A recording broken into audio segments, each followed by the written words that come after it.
On this super review, let's take a look at the xDuoo X3 Mark II. So I feel like I've been looking at budget digital audio players, budget DAPs.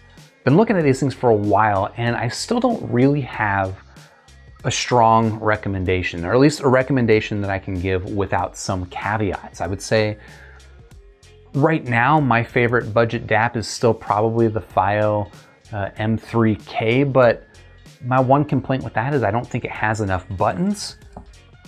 But that might not be an issue here with the xDuoo X3 Mark II. So what we've got is a budget digital audio player, relatively budget, not quite as cheap as the FiiO. This thing cost around $120. So that's still quite a bit cheaper than something like my Sony Walkman.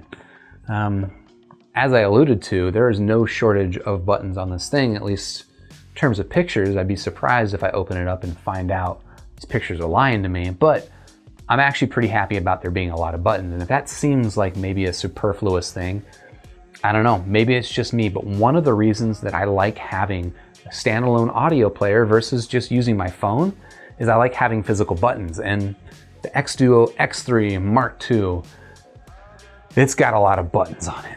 And in addition to having a lot of buttons, this thing has also got Bluetooth support. It's also got a 3.5 millimeter headphone jack, which you would expect in a digital audio player. They make a point to call out the specific digital analog audio converter DAC that they have in here, which is the AK4490.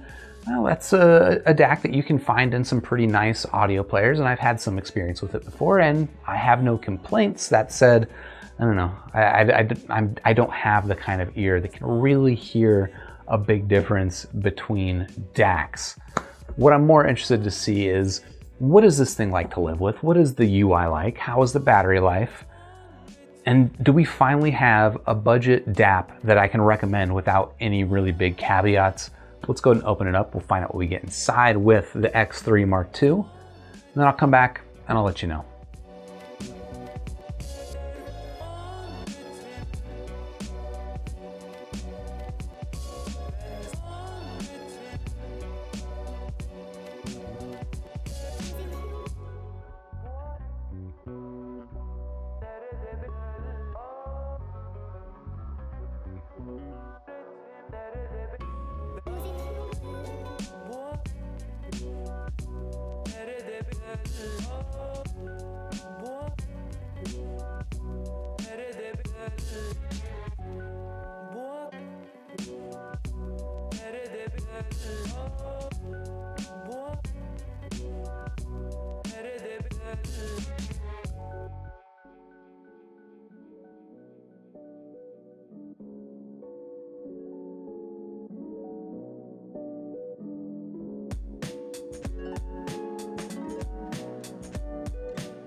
All right, so I've spent a couple of weeks now with the xDuoo X3 Mark II trying to find out, is this a budget digital audio player that I can recommend enthusiastically, or does it have some caveats like kind of everything else in this price range?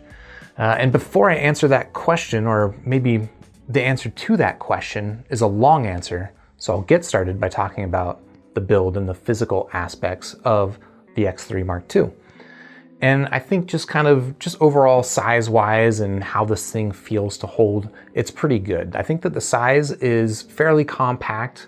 It'll fit in a pocket very easy, even though it's, a little bit on the thick side compared to something like a smartphone. So it's a little bit thick and the edges are a little bit boxy, but it does still fit into a pocket pretty well.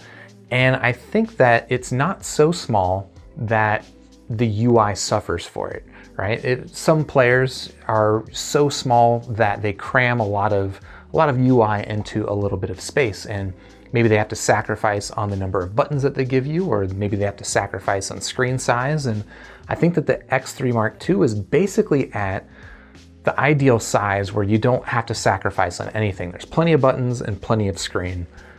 So that much I appreciate. I think I also like that the outer shell of this unit it seems to be made out of aluminum, and I don't know, I could be wrong, but it's definitely a nice quality feel in the hand.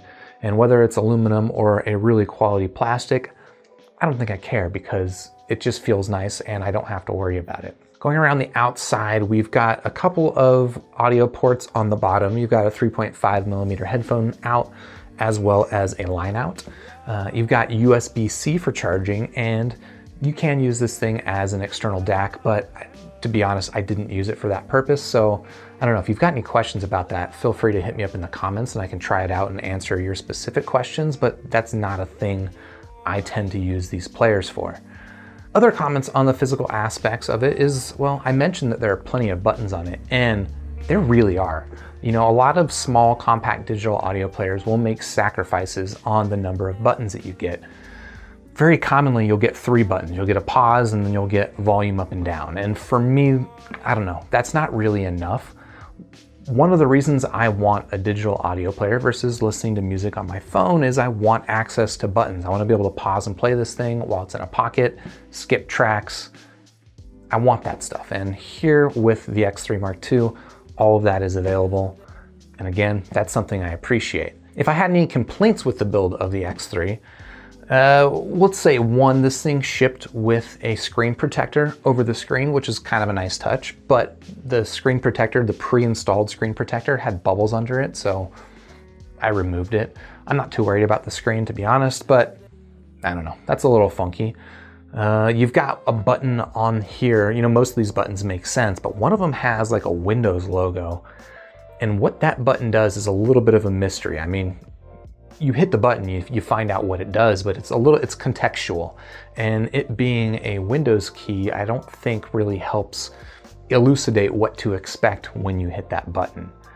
And then one last complaint, and this is probably the sort of thing that wouldn't be so much of an issue if I bought this thing and had a warranty, but it was sent to me for review and I gotta live with it as it is. But my player developed a line across the middle of the screen. Again, I'm pretty sure that's something that would be covered under warranty, and I wouldn't worry about that if you're looking to buy this thing, unless you look at other reviews and they all mention that they've had a similar issue. I have a feeling it's kind of a me thing, so I wouldn't worry about that too much, but I did have to call it out. But now we can talk about the user interface and the functionality of the xDuoo X3 Mark II, which actually gets me to talking about one other kind of negative, one other con with the hardware of this unit. And it is that the screen, well, it's a fine screen. It's not a great screen, but it's totally serviceable. But it's not a touch screen, and that's important, because when it comes to the UI, it means that everything you do on this player is going to be done through these buttons. Now, I just got done saying that I like having buttons and I like to do things through buttons, so for me it's not actually a big problem. The only time where not having a touch screen is a bit of a chore is when you're scrolling long lists, right? So if you've got a lot of artists, you're scrolling through albums, it can take a little bit longer to scroll it here with buttons than it can on, a nice touchscreen interface. That said, there are touchscreen interfaces out there that are bad touchscreens, like something like the Zishan T1, which I just reviewed, or a touch interface like the FIO M3K. I prefer having just physical buttons, right? If you're gonna have a touch interface, make it good. That can be better than this. But if you're gonna have a bad touch interface, I'm okay with buttons. So not too worried about it here. In fact, I wouldn't say that the lack of a touch screen is really a big problem for me because that button interface is actually pretty solid. Now the software on the xDuoo it's not the best. In fact, the home screen I think is pretty hokey looking, but the rest of the UI is definitely not attractive. It's very utilitarian and just kind of stripped back.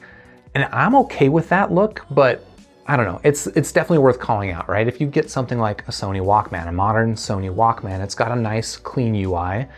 Doesn't quite animate as well as a smartphone, but it basically looks as good as something you would expect on a modern smartphone interface. The interface is a lot more utilitarian, all right? So for example, when you're browsing artists, you're not gonna be seeing cover art. You're just seeing like a little blank portrait next to each artist, which I think is unnecessary. I'd be fine with no blank portrait next to the artist names, but it does show you that. It doesn't show you cover art is more what I meant to point out though. I do have one exception to the mostly usable UI, and it's that there is a menu option called breakpoint play, which means almost nothing to me, but it turned out to be really important. So an issue that I had with this player is that, you know, by default, it'll go into a sleep mode every, whatever, 5 or 10 minutes or however you configure it. I had it at 5 minutes because I want to preserve battery life. But every time it went into sleep mode, I'd power the unit back on and it wouldn't remember the song that I was listening to, right? Basically every other player that I've got, when it comes back from sleep, it remembers what I was listening to before. In fact, they usually remember where you were listening. And so it's pretty seamless to come back from sleep mode. But the X3 Mark II was not doing that. It was just restarting me on the home screen with no track currently playing. But that breakpoint play option actually turned out to be the thing that I needed. So you just set that to, I don't know, remember location or something like that.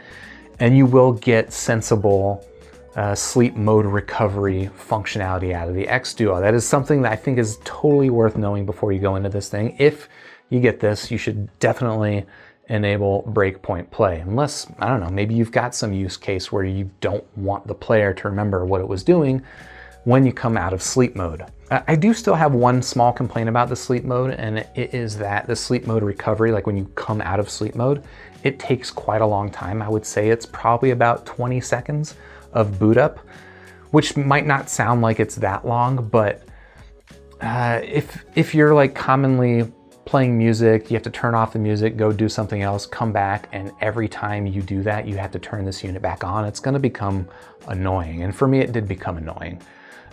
I could set the sleep mode a little bit less aggressive, and that's probably what I'll do as if I continue using this thing. But just worth pointing out is that the claimed battery life on the xDuoo is not great. I think they claim around 13 hours, which is, it's about middle of the road for a digital audio player like this.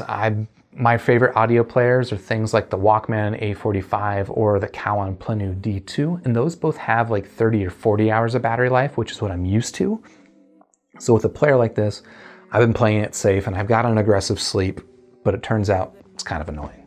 And now all of this would not matter at all if the xDuoo didn't actually sound good, but I can say that I do think this player actually sounds quite nice. Like, this is a good sounding player with just one caveat, and I'm not gonna bury the lead. The caveat here is that there is pretty significant amp hiss if you're using sensitive IEMs. In fact, with some IEMs that I've got, like my Shozi CPs, they're not especially sensitive. I don't detect a hiss on my Walkman with the CPs, but here with the xDuoo, I did detect some hiss. And then with more sensitive IEMs that I've got, the hiss on here is pretty significant, and that can be a problem.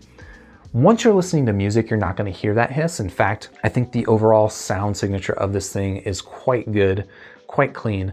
You know, generally I don't talk a ton about the sound signatures of audio players because most of them sound the same to me. And this, I would describe this as a very neutral, clean sound. with maybe a little bit extra sharpness and detail on it versus something like my Sony Walkman. It does actually, I think, sound a little bit sharper. It's just got a little bit of hiss. On the plus side, this player does have really good power output. In fact, I'm able to listen to things like my HD 600s, my Sennheisers, that are sitting right back here. And that's a 300 ohm headphone that on some of my other players, it'll get kind of loud enough, but this thing will power it to plenty loud. In fact, this has got a high gain mode, and I don't think I even had to engage high gain mode in order to listen to my Sennheisers. That's kind of cool. So out of 5 stars, I'll give the xDuoo X3 Mark II 3 stars. That's a lot of numbers in a row, but that's 3 stars. I think this is a pretty good little player. And in fact, because of how good it sounds, it's a player I'll probably find myself using. I generally like the form factor. I like the build. I like the buttons, the button UI. I think that's pretty well done here. It's maybe not quite as quick as navigating a really good touchscreen UI, but this is better than a bad touchscreen. And I don't know, I'm okay with that. The bigger problems for me are that amp hiss, which again, with sensitive IEMs can be kind of annoying. Mostly I don't hear it, but I know it's there and it's kind of annoying. For me, the bigger issue is the sleep mode behavior, the fact that it takes so long to come back from sleep mode. I think I can live with it. Mostly I'm just gonna have to live with a little bit worse battery life, but I don't know. For what it is, for $120, I think this is a pretty clean sounding player that doesn't have some of the caveats that you get with something like a cheaper Zshan, but I do think that audio quality wise, it's definitely up there. If you're interested in checking out the xDuoo X3 Mark II, of course, I've got links in the description down below, and while you're down there digging around looking for them links, if you want to, you can hit the like button for the video if you liked it. You can subscribe to the channel, and then I'll see you on the next super review.